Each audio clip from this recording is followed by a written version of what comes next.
Hello, welcome back again. Welcome back to this class again.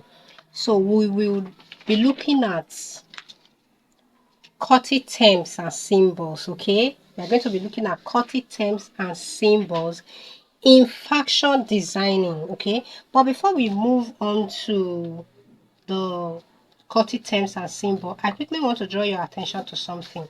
This is a half scale block, you can see. This is a half scale block. Now, this is the apex, the highest point of your dart. So the highest point of your dart, which is here, is the apex. Okay. Now, normally when we are sewing, the rule states that we should not let the dart get to the bust point. The reason is so that you will not have, pointiness around that region. It will not lay flat. Now we are expected to come down by half inch, 0.75, 1 inch, 2 inch, depending on the size of the bust you are working with. Okay, standard will tell you 1 inch at most, but the truth is standard can be worked on. The fact that standard says that, for example, is 6 inches for a skirt slit does not mean when you have someone who is very tall and you still go ahead and use 6 inches. Standard is just a guide. Okay, now if the number of inches you will come down with is determined by the size of the person's bust. If you are working with someone that is very busty, you don't expect to come down with half inch, it will not work. You don't even expect to come down with 1 inch, it might not even work. So you can go as far as 1.5, 2 inches, 2.5, depending on the size of the bust you are working with. But if you are working for an average size, 0.75 to 1 inch is fine. Okay. Now, since we now know that this is the highest point of this dart now, you can see it is called the apex of the dart. That's the highest point. Now, if we are to come down by 1 inch, for example, we come down by 1 inch here.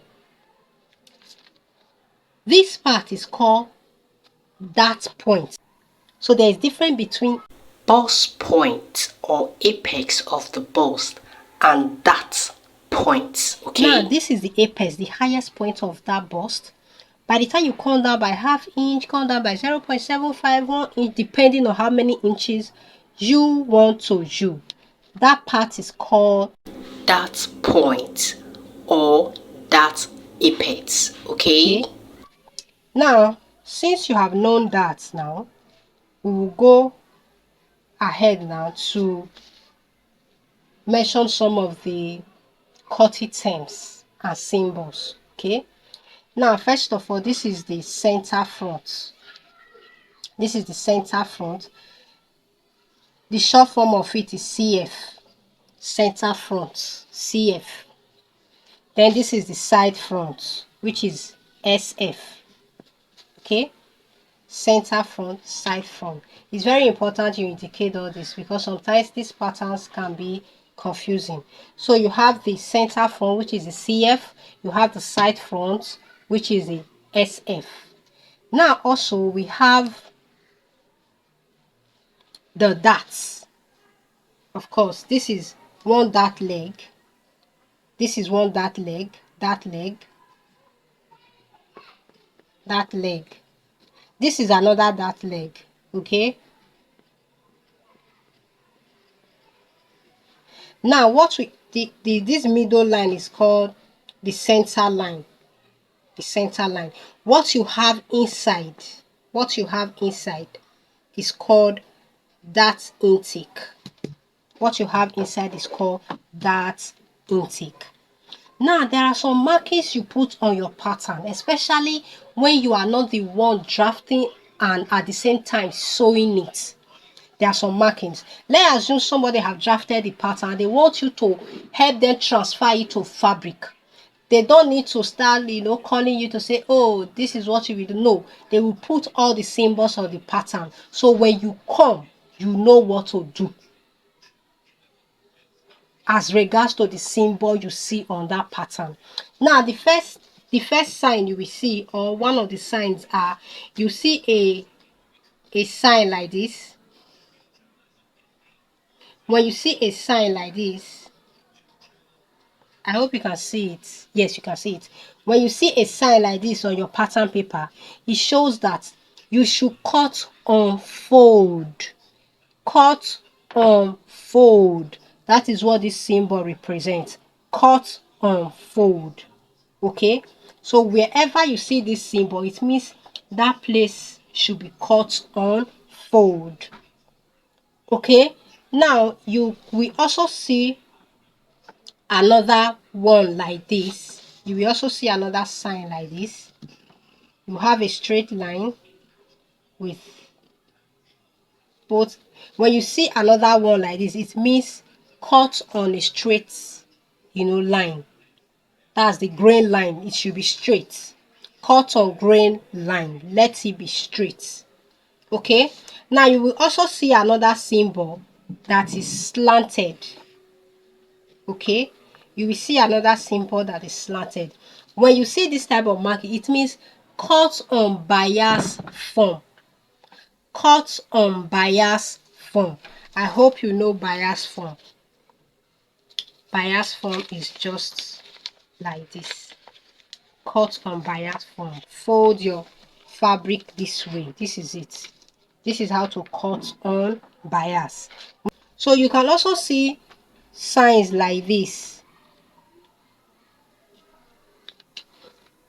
You see signs like this, it shows notch.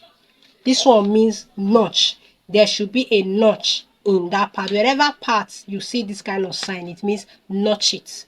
Notch that part.